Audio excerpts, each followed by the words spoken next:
Hey everyone, this is the Wrathful Proser, and you're listening to Ink Noir, and most likely my quails, because they have been crowing and singing to each other. So today, we're going to talk about osteomyelitis, and that is the bone illness that Pauline Parker had during, well, she still has it now. But if you watch Heavenly Creatures or you know anything about this case, this is a major illness that she had. And Juliet, who we know now to be Anne Perry, suffered from lots of bouts of tuberculosis. It started off when she had pneumonia. During World War II, she lived in London, and during the Blitzkrieg, bombs were going off. And as a toddler, she was hit by one of the blasts. So you can imagine a little 2-year-old running around, and then all of a sudden, this bomb goes off. That blast throws her. She ends up laying in the cold mud for however many hours until someone finds her. And that helped develop this pneumonia. And pneumonia can eventually turn into tuberculosis. So she had this twice, the tuberculosis. She had it on both lungs and then she had it on one lung. Now with tuberculosis, this is what they used to call consumption. And this is what many people, this was like a plague.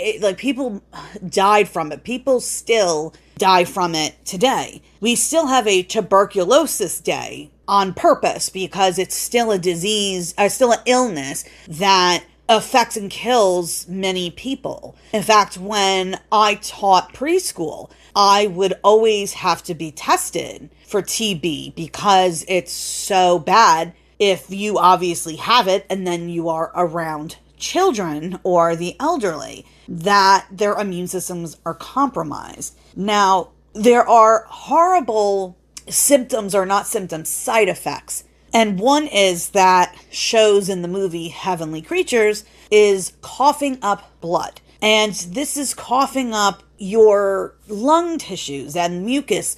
And this is why she had, scars on her lungs. So Juliet's parents were told by one of the doctors to prepare themselves because they didn't think she was going to make it. So people like Peter Jackson during the movie, I understand that you're not dedicating a huge amount of time to it. But in books, like with Peter Graham, he gives us the bare minimum. And the reason why I get annoyed at this, it's not just with Anne or Juliet with her tuberculosis. The explanation for Pauline's osteomyelitis is its own mystery. We are never told, never see a cause or the incident that caused the osteomyelitis. Well, what exactly is osteomyelitis? It is a bone disease where it's a bone infection, I should say, and it attacks the healthy tissue. And there are two different ways or two different causes for osteomyelitis. A lot of people who have diabetes can get it. You can get the infection through the bloodstream. And in children, it's usually caused by a broken bone or falling because at that time, their bones aren't as strong. And besides the bloodstream, another way is if you have a severely hard force come down on your bone, which breaks the bone and then everything. And this is when the bone can stick out of your body. Whichever way happened, it was not taken care of, which caused another infection. And Pauline, like Juliet, had to remain in the hospital for many months to years. On and off, both until about the age of 8. So they lived very different childhoods than most people. They could not run around. They couldn't do extracurricular activities. They were really only allowed to ride bikes. They could ride horses and swim. It was the only thing that they could handle. So with osteomyelitis, I'm reading all these things. I'm like, okay, yes, you can get it through the bloodstream. You could get it through a break. So how would this happen? Did she fall? Was she playing with her older sister and it got too rough? Did she fall out of her bed? Was she sitting on the table? Did she trip at the park? Like, what was the incident that caused the injury? And why is it not recorded? Or at least, why don't we know anything about it? We know all about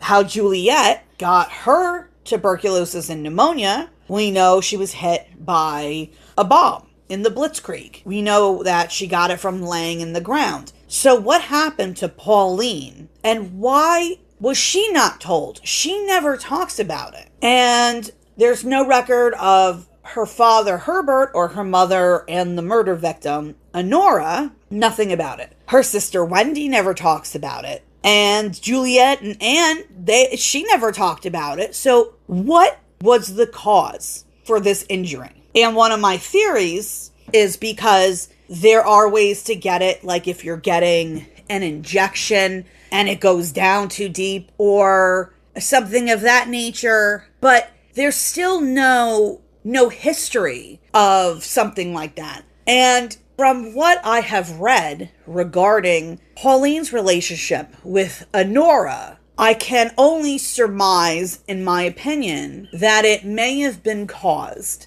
by Honora punishing or trying to maybe pull her somewhere, or I don't know exactly, but this is unfortunately a woman who was not afraid of hitting her child. She was not afraid of any type of harsh discipline or verbal discipline. So in my mind, with her history of that, and the fact that this history was not exposed because Herbert himself, again, because he's a liarson, lied about it. He lied about their relationship between Pauline and Honora, and that they never fought, and it wasn't until Juliet came into the picture, which is incorrect. So in my mind, it sure can happen through the bloodstream, but it's unfortunately where my mind goes to, because it just makes the most sense in this situation. Because if it was an accident, then why not say that? Why not say, oh yeah, she was playing at the park as a 4-year-old and she tripped, or she and her sister were running and she fell. I mean, this, in Heavenly Creatures, the scar on her leg, I think might be a little bigger than in real life, but not by much. There's another part where she and Juliet in the movie are looking at her scar, and Pauline says it took 2 years to drain all the muck out. That muck is dead tissue, and this is an open wound to her bone. And so she has a scar on her leg in order to do this. I mean, it was at least 8 or 9 inches. In the movie, it looks bigger, but this is like, they had to drain her leg, clean it, and dress it. At minimum, once a day, usually twice a day, for 2 years in a row. For 2 years in a row. What happened to this 4-year-old child that she got this horrific leg injury, and where now, as an 87-year-old woman, still suffers with this pain? Because in childhood osteomyelitis, most of the time it's cured. Most of the time the infection is cleared out and the illness goes away. Why did this not occur? I know complications happen. Were these parents not cleaning the wound? Were they not listening to the doctor? You see, it just doesn't match up to me. If this was done from like a shot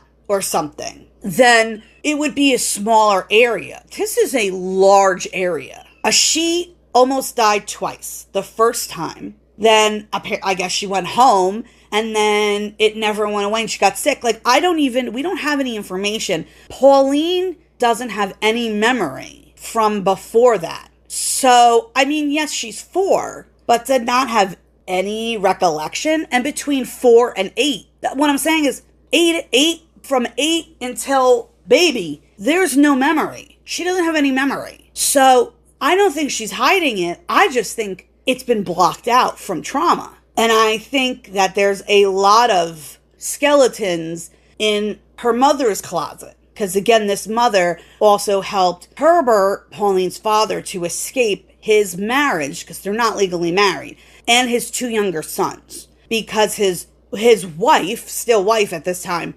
apparently slept with a knife under her pillow and threatened his life. But when he told police that, yes, she tried to kill me, but she's totally okay. She's the best mother with the sons, and they'll be fine. People used to accept that because they were moms. So, oh yeah, my wife is going to kill me, but she's a good mom. And, oh, okay, she's a good mom then. What? What are you saying? She helped, they had an affair. She helped him escape. She helped hide. He hid because of one of the earthquakes in New Zealand. And he used that as cover to skulk away from his responsibility. The police were eventually called on his ass because his wife called them. They dragged him back. He paid his alimony and his child support and for a little while. And then he, and with the help of Honora again, escaped and never told his wife, never told his sons. And he skedoodled to New Zealand with her. And everything was put in Honora's name as Honora Rieper to hide him from the police. Because they were looking for an Honora Parker and a Herbert Rieper, not Herbert and Honora Rieper. And this is why I have so many issues with this case and with people like Peter Graham, who purposely hide and omit details like this. Don't you want to know, as a true crime author and a researcher, don't you want to know what happened to her? Don't you want the full picture? Isn't that what we're supposed to do? Unfortunately, I am having, because I live in the US, there are, or could be some paperwork in New Zealand, medical papers, but Pauline is still alive. So I'm not going to go ask her. First of all, I couldn't find her. She's off the grid. She doesn't really use technology from the last time someone found her when she sold her home. And she would need to go get that. So I'm not getting it because technically in New Zealand, if it's, I think it's 75 years, then you can access it.